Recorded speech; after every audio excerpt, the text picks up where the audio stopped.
আপনারা জানেন বাংলাদেশ থেকে দু ধরনের মানুষ ভারতবর্ষ তথা পশ্চিমবঙ্গে এসেছে। একদল হচ্ছে হিন্দু, যারা ধর্ম বাঁচানোর জন্য অত্যাচারিত হয়ে পশ্চিমবঙ্গে ভারতে এসেছেন। ভারত তাদের মোদিজির নেতৃত্বে আশ্রয় দিয়েছে, সিএএ এর মাধ্যমে তারা শরণার্থী। আর একদল 550 কিলোমিটার মেড়া না থাকার জন্য এবং গোসাবা সহ বিস্তীর্ণ জলপথে বর্ডার সিকিউরিটি ফোর্স সব জায়গায় সম্ভব নয়, পুলিশের সহযোগিতায়, তৃণমূলের সহযোগিতায় বাংলাদেশ থেকে যে মুসলিমরা এসেছেন তারা অনুপ্রবেশকারী, এবং বার্মা থেকে কক্সবাজার হয়ে যে রোহিঙ্গারা ঢুকেছেন তারা হলো অনুপ্রবেশকারী। এই অনুপ্রবেশকারীরা কেউ ভারতীয় নয়, তাদের সিটিজেনশিপও নেই, ডোমিসাইলও নেই। আমরা বরাবরই বলে এসেছি তাদের নাম ভোটার তালিকায় তোলা যাবে না। অর্থাৎ তারা যথোপযুক্ত কাগজ থাকলে দেখাবেন। বিচার বিভাগকে যুক্ত করা হয়েছে, 12টি রাজ্যে এসআইআর হয়েছে, কেন্দ্রশাসিত অঞ্চল সহ 11টা জায়গায় এই ধরনের সিদ্ধান্ত হয়নি। পশ্চিমবঙ্গে একটি ব্যতিক্রমী সিদ্ধান্ত হয়েছে। আমি যে কারণে এই কথাগুলো বললাম, আমি দুটো তথ্য আপনাদের সামনে দিচ্ছি, দুটো তথ্য, এবং এটা অত্যন্ত গুরুত্বপূর্ণ তথ্য যার উপরে আপনাদের আমাদের ব্যবস্থা জুডিশিয়ারিকে এবং ইলেকশন কমিশনকে নিতে হবে। ইলেকশন সেল পূর্ব মেদিনীপুর তারা গতকাল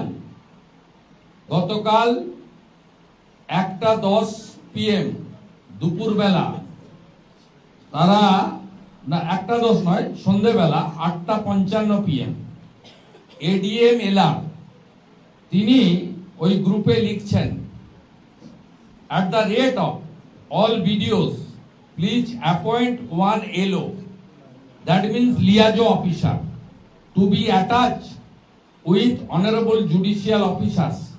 We will have a briefing at 10:30 AM tomorrow, মানে আজকে, send all of them to DM office physically.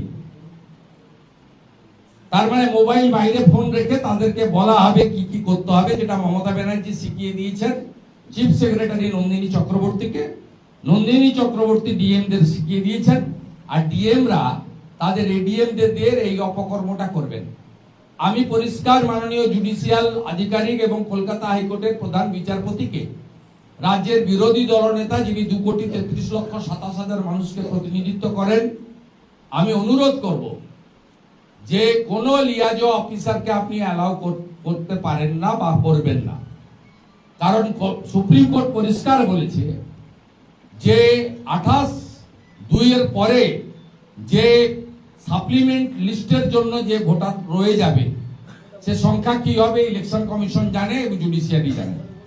তাদের ঝাড়াই বাছাই হবে ডকুমেন্টের ভিত্তিতে, অর্থাৎ কাগজের ভিত্তিতে, প্রমাণের ভিত্তিতে, এবং সেক্ষেত্রে জুডিশিয়াল অফিসাররা হচ্ছে চূড়ান্ত সিদ্ধান্ত অ্যাকসেপ্ট অর রিজেক্ট করবেন।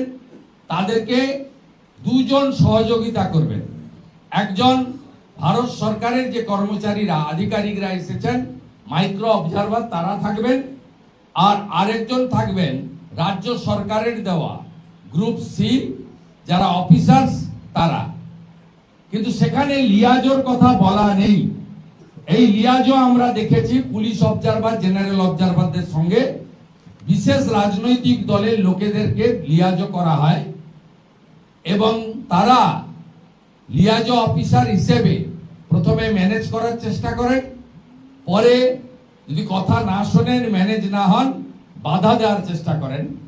এবং তারা যেহেতু পশ্চিমবঙ্গের আধিকারিক, তাদেরকে বিভিন্নভাবে শাসক দল এবং প্রশাসন থেকে তাদেরকে ভয় দেখানো বা অন্য জিনিস হয়। আমি আপনাদের মাধ্যমে এটা বললাম যে দেখুন, গতকাল রাত্রি 8:55-তে পূর্ব মেদিনীপুরের ইলেকশন সেল থেকে এডিএম এলার কি পোস্ট করেছে, সম্পূর্ণ অবৈধ, সুপ্রিম কোর্টের ডাইরেকশনের পরিপন্থী। আমি এখান থেকে ক্যালকাটা হাইকোর্টের চিফ জাস্টিস এবং সিও ওয়েস্ট বেঙ্গলকে অনুরোধ করব যে এর বিরুদ্ধে ব্যবস্থা নেওয়ার জন্য। আমি এরপরে সোশ্যাল মিডিয়াতেও দেব, এবং বিজেপির পক্ষ থেকে আমরা রিটিন কমপ্লেনও সিইসি কে আমরা ইসিআই কে পাঠাবো। এটা 1 নম্বর ইনফরমেশন। দ্বিতীয় নম্বর, আজকে সকালে ঠিক নয়, দুপুরবেলা 12টার সময় ডিএমরা ভিসি করেছেন সব বিডিও এবং এসডিওদের সঙ্গে।